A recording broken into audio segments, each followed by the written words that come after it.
When I first started teaching, I spent a lot of time flipping through history textbooks. The events covered in these books always included a predictable set of specifics: the what, the who, the where, and of course, the when. But what almost always seemed to be absent was context, the why, and the how. For example, one thing that I initially found very confusing was the rise of the Third Reich. The books provided plenty of charts and maps and vocabulary words and pictures and timelines. But again, no why and no how. Why were the German people not only tolerant of a leader like Hitler, why did they cheer his rise to power? Why were they so accepting of the atrocities being committed in Germany and around Europe in their name?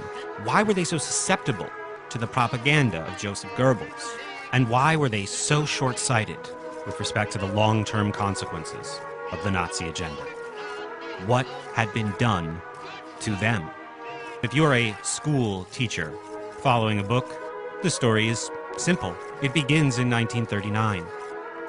However, if you are a self-teacher following your own curiosity, you can easily discover that the rise of the Third Reich is a story over 100 years in the making.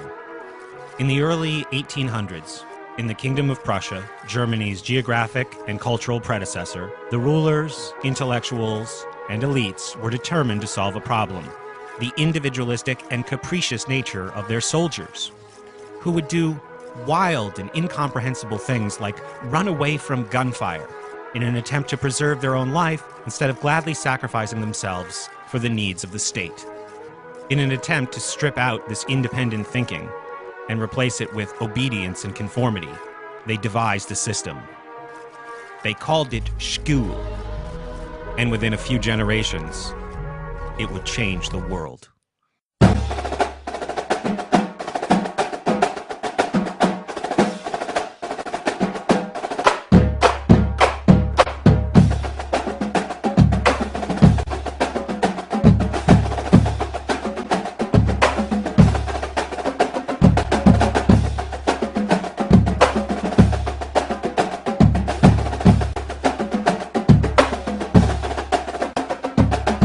On the surface, the story was that these schools were set up to provide the children of society with an opportunity to be educated, but a closer look reveals almost the opposite to be the truth. These schools were not about actual education, but schooling, indoctrination, processing, molding, conditioning, sorting, and herding children for the needs and desires of the rulers and elites. This school stole from these children their natural gifts, their curiosity, their creativity, their individuality, and replaced them with a blind allegiance to the state and to authority. While in the schools, the message itself might have been subtle, it was heard by the children loud and clear. They didn't have to think for themselves, they only had to trust the thinking of their rulers. The schools perpetuated the very bizarre idea of nationalism. While the children learned that as individuals they were relatively insignificant, they were also being infected with the idea that as a culture, as a collective, they had great significance, and that their culture, their collective, was superior to all other cultures. So much so, in fact, that they were justified in exporting their beliefs to other people in other places.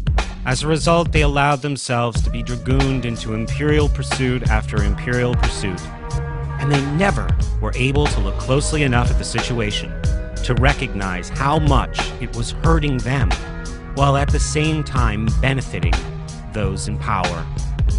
And wouldn't you know it, after an extended period of time marching around and trying to stick the flag in different places, they found themselves in complete economic ruin.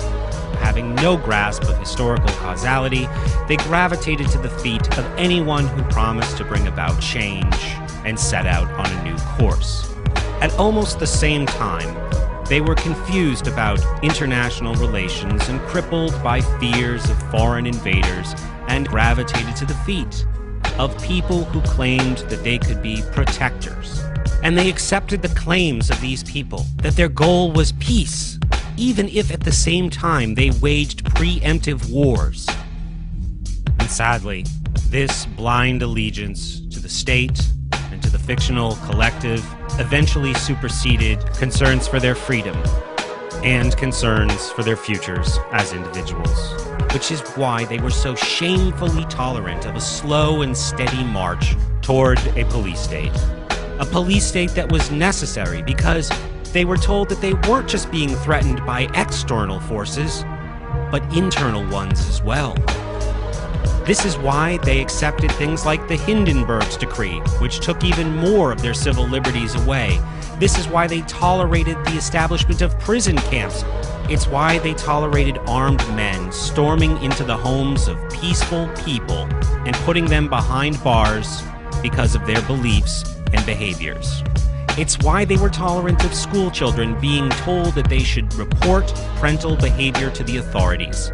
And this failure to value or even understand their own freedom eventually permitted the government to obtain the power to seize and detain anybody they wanted to in the country. And when they say, "I want my lawyer," you tell them, "Shut up." Your time is expired. It permitted the development of a slanted, relativistic legal system filled with ad hoc policies in gray areas. And Manning is the culprit and not the men in the chopper who committed murder.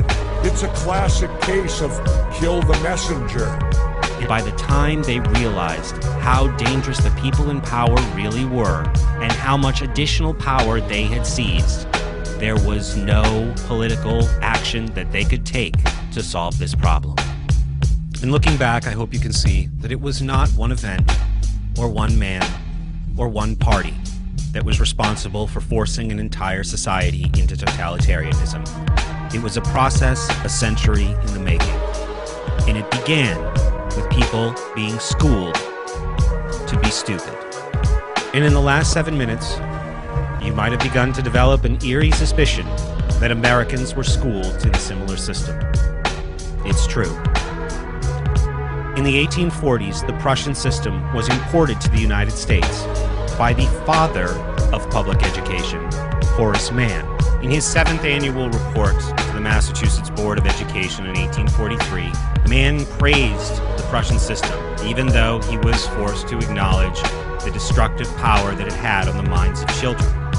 But don't panic. Mann simply stated, if Prussia can pervert the benign influences of education to the support of arbitrary power, we can surely employ them for the support and perpetuation of Republican institutions. So that's good.